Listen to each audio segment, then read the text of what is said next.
शिबू सोरेन, एक नाम जो झारखंड के अस्तित्व की पहचान बना और एक ऐसा इंसान जिसे लोग गुरुजी कहकर पुकारते थे। शिबू सोरेन के पिता को महाजनों ने मार डाला था। बस यहीं से शुरू हुआ विद्रोह। शोषकों के खिलाफ संघर्ष ने उन्हें एक आदिवासी नेता बनाया। 1960 के दशक में उन्होंने शुरू किया संथाल परगणा आंदोलन और फिर खड़ी की झारखंड मुक्ति मोर्चा।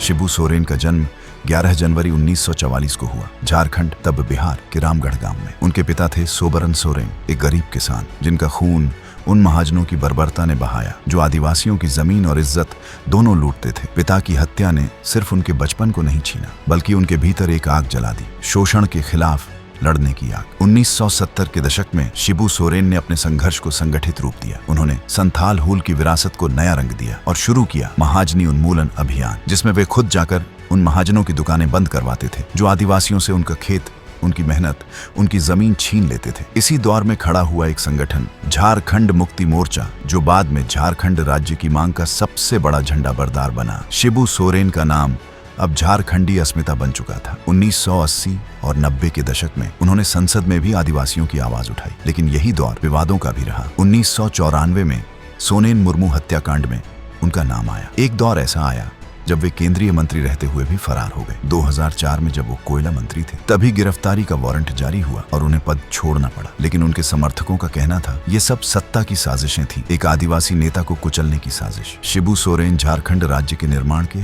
अगुआ बने। लंबा संघर्ष किया, जेल भी गए, लेकिन कभी झुके नहीं। 15 नवंबर 2000 को जब झारखंड बना तो हर आंख में खुशी थी, पर गुरुजी की आंखों में इतिहास की तस्वीरें थी। 15 नवंबर 2000 को जब झारखंड अलग राज्य बना, तब शिबू सोरेन का सपना साकार हुआ, मगर अधूरा भी रह गया। 2005 में पहली बार मुख्यमंत्री बने, लेकिन बहुमत न होने के कारण 10 दिन में इस्तीफा देना पड़ा। 2008 में दोबारा सीएम बने, लेकिन बजट पास नहीं हो पाया। फिर गद्दी चली गई। राजनीति उन्हें मंजूर थी, मगर शर्तों पर नहीं। उनकी शख्सियत सत्ता के दांवपेंच से बड़ी थी। शिबू सोरेन 3 बार केंद्र में मंत्री रहे, कोयला मंत्री बने, लेकिन विवादों से भी उनका नाता रहा। 1994 में सोनेन हत्याकांड, 2004 में मंत्री रहते हुए गिरफ्तारी का आदेश, मगर राजनीति में उनका कद कभी छोटा नहीं हुआ। 2005, 2008 और 2009 शिबू सोरेन झारखंड के मुख्यमंत्री बने। हर बार कुर्सी कमजोर रही, गठबंधन डांवाडोल रहे, लेकिन गुरुजी ने कभी सत्ता को साध्य नहीं बल्कि साधन माना। आज उनके बेटे हेमंत सोरेन झारखंड के मुख्यमंत्री हैं। गुरुजी अब बुजुर्ग हो चुके हैं, राजनीतिक रूप से शांत, मगर उनकी विरासत आज भी जिंदा है।